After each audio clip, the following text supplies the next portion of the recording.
Hello, I'm Ron Strickland.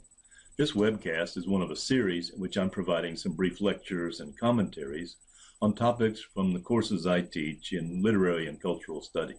In this installment, I'll say some things about the Old English epic poem, Beowulf. Traditional epic poems were songs sung in praise of kings and other military leaders. These epics were passed down from generation to generation and held in the memories of the poets or bards who sang them at ceremonial occasions. These poems served both an historical function for their communities in which literacy was not widespread, and also the ideological function of legitimizing the authority of the ruler. Traditional epic poems are sometimes called oral epics or primary epics in order to distinguish them from written or secondary epics like Virgil's Aeneid or Milton's Paradise Lost. Secondary or literary epics use many of the conventions of the oral epics, but they were composed at later dates in literate communities by single authors who develop distinctive individual styles that are fixed by the act of writing. Beowulf is considered to be the first post-classical European epic. That is, Beowulf is the oldest surviving European epic composed after the classical Greek and Roman epics of Homer and Virgil. Beowulf survives because it was written down at around the year 1000, although it must have existed in oral performance long before that. Beowulf was not published until the 19th century, and even then it was considered to be primarily of antiquarian historical interest, rather than a work of distinctive literary merit. One distinctive feature of studying an anonymously composed oral epic like Beowulf is that the concept of authorship will have much less importance than it does in the study of a typical piece of modern literature. In our modern post-romantic conception of literature, the individual expression of the author's experience, the author's inspiration, typically takes on great importance, but not so much in the study of an oral epic. Consider, for example, the case of the ancient Greek poet Homer, considered by many to have practically invented the epic. We're not even sure when he lived. Some classical writers thought that Homer lived in the 9th century before the Common Era, while some scholars believe that he lived 3 centuries before that. Some scholars believe that the name Homer originally refers to one distinctive individual voice, while other scholars believe that the name designates a group of poets. At any rate, whatever might be said of the conditions at the time of original composition of epic poems like the Iliad and the Odyssey, by the time we read them, these poems have passed down from bard to bard over many generations, each bard learning the poems, memorizing them, singing them, passing them on to the next poet of the next generation. These poems must have changed over the centuries, being transmitted in this way. Beowulf, too, would have been passed down from generation to generation. The events described in the poem would have occurred before the year 600 of the Common Era, but the poem was not written down in the form that we have it until around the year 1000.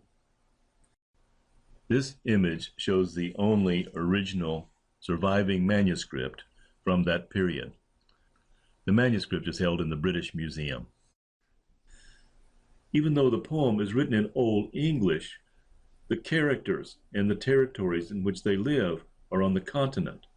This modern map of northwestern Europe shows where the people mentioned in Beowulf were from and where the events would have taken place. That is, not in England, but in the lands of modern Denmark, Norway, and Sweden. This map shows the areas and the populations mentioned in the poem: Jutland and Sweden, the land of the Danes, the Jats, and the Swedes. The poem begins with a short listing of some Danish royal genealogy. I'll read a few lines in our modern translation from the beginning of the poem. So the Spear Danes in days of old were led by a lord famed for his forays. We heard of that prince's power and prowess. Often shield-chefing ambushed enemies, took their mead benches, mastered their troops. Though first he was found forlorn and alone, his early sorrows were swiftly consoled. He grew under heaven, grew to a greatness renowned among men of neighboring lands. His rule recognized over the whale road. Danegeld granted him. That was a good king. Afterward God gave him an heir, a lad in the hall to lighten all hearts. The Lord had seen how long and sorely Denmark had languished for lack of a leader. Beowulf was blessed with boldness and honor. Throughout the north his name became known. A soldierly son should strive in his youth to do great deeds, give generous gifts, and defend his father. Then in old age, when strife besets him, his comrades will stand and his folk follow. Through fair dealing a prince shall prosper in any kingdom. Still hail on the day ordained for his journey, Shield went to dwell with the world's warder. His liegemen bore his bier to the beach. So he had willed while wielding his words as lord of the land, beloved by all. With frost on its fittings, a lordly longboat rode in the harbor, ring-bowed and ready. They propped their prince, the gold-giver, in the hollow hull, heaped with treasures, the famous man at the foot of the mast. No ship ever sailed more splendidly stocked with war weapons, arms, and armor. About his breast the booty was strewn, keepsakes soon to be claimed by the sea. So he was sent as a child chosen to drift on the deep. Now the Danes granted treasures no less than those they had taken, and last they hoisted high overhead a golden banner as they gave the great one back to the Baltic with heavy hearts and mournful minds. No man can say, though clever in council or strong under sky, who might have landed that shipload of loot. But the son of Shield was hailed in the strongholds after the father had fared far away, and he long ruled the lordly shieldings. A son was born unto Beowulf also, proud Healfdene, who held his high seat, battle-hardened and bold in old age. 4 offspring descended from Healfdene, awake in the world: Hrothgar, Hrothgar, kindly Halga. I have heard that the 4th was Onela's queen, and slept with the sovereign of haughty Swedes. Hrothgar was granted swiftness for battle and staunchness in strife. Friends and kinfolk followed him freely. His band of young soldiers swelled to a swarm. In his mind he mulled, commanding a mead hall, higher than humankind ever had heard of, and offering everyone, young and old, all he could give that God had granted, save common land and the commoners' lives. Then, I am told, he tackled that task, raising the rafters with craftsmen summoned from many kingdoms across Middle-earth. Each day, one evil dweller in darkness spitefully suffered the din from that hall, where Hrothgar's men made merry with mead. Harp-strings would sound, and the song of the shop would recount the tales told of time past, whence mankind had come, and how the Almighty had fashioned the world with its fair fields set in wide waters, with sun and moon lifted on high, and lighting the land for earth's first dwellers, with forests everywhere, branching and blooming, with life breathing in all kinds of creatures. Shield-chefing, by the way, is the mythic founder of the Danish royal line.